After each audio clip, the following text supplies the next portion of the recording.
फटाफट खबरों की ओर लौटेंगे, लेकिन बिलासपुर से आपको बड़ी खबर बता दें, जहां छत्तीसगढ़ राज्य वक्फ बोर्ड को हाईकोर्ट से झटका लगा है।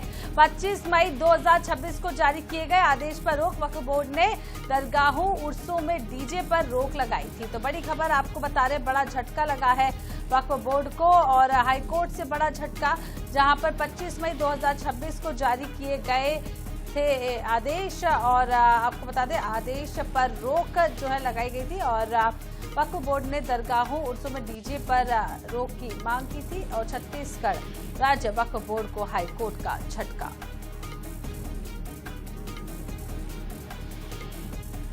तो बड़ी खबर आपको इस वक्त की बता रहे हैं, जब बिलासपुर से छत्तीसगढ़ राज्य वक्फ बोर्ड को हाईकोर्ट से झटका। 25 मई 2026 को जारी किए गए आदेश पर रोक।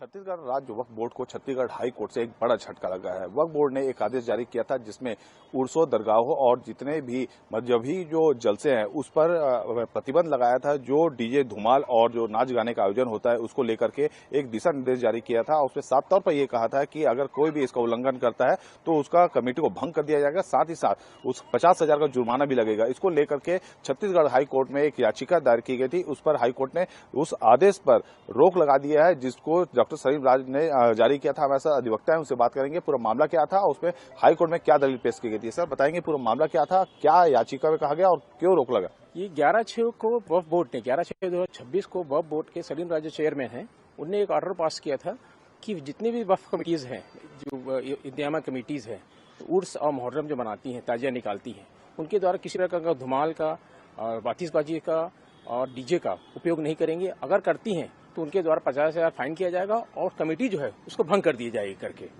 तो उसके गांस में सूफी इस्लामिक बोर्ड है जो रजिस्टर्ड है बॉम्बे में, यहाँ भी कार्यरत है छत्तीसगढ़ में, और सिरगिटी में उसका जो कार्यरत है उसके द्वारा ये रिट फाइल किया गया था और हमारे द्वारा किया गया था और AK प्रसाद साहब के यहाँ फाइल किया गया था।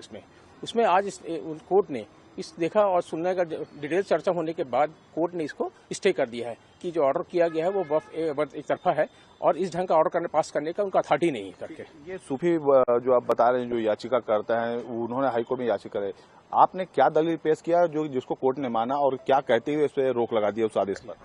उसमें जो पेश किया गया था, उनको जो राइट है, जो वक्फ बोर्ड को काम है, जो अथॉरिटी है, वो वक्फ प्रॉपर्टीज को मैनेज करने का, मेंटेन करने का, एडमिनिस्ट्रेट करने पावर है।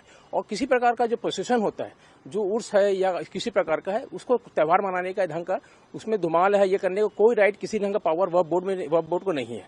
और वक्फ एक्ट में किसी ढंग का पावर नहीं गया है। उसी अपन पॉइंट में लिया गया था कि लीगली इनको कहीं राइट नहीं है इस ढंग का ऐलान यूज करने का या नोटिस इश्यू करने का कि आप ऐसा करेंगे तो आप 50,000 फाइन करने का। कोई 50,000 फाइन करने का राइट इनको कहीं से पावर है ही नहीं ढंग से। उस एंगल से अपने लीगल एंगल से किया था इसको। तो देख सकते हैं ये अधिवक्ता, उनका साफ तौर पर यह कहना है कि इन्होंने जो तर्क प्रस्तुत किया उसको हाईकोर्ट ने माना। इसमें बताया गया था कि जो वक्फ बोर्ड के जो सीमित शक्तियां होती हैं उनका सिर्फ ये रहता है कि जितने भी वक्फ प्रॉपर्टी है उसको कंट्रोल करना, उसको मैनेज करना, ये सारी चीज उनकी रहती है। इस तरीके से जो दिशा निर्देश और पाबंदी और साथ जुर्माने का जो आदेश निकाला है वो इनलीगल है। इसको लेकर के हाईकोर्ट ने इनकी दलील को माना और वक्फ बोर्ड के जो आदेश जारी किया गया है उस पर रोक लगा दिया है। कैमरा पर्सन आशीष श्रीवास्तव, पंकज गुप्ता, NH न्यूज, बिलासपुर।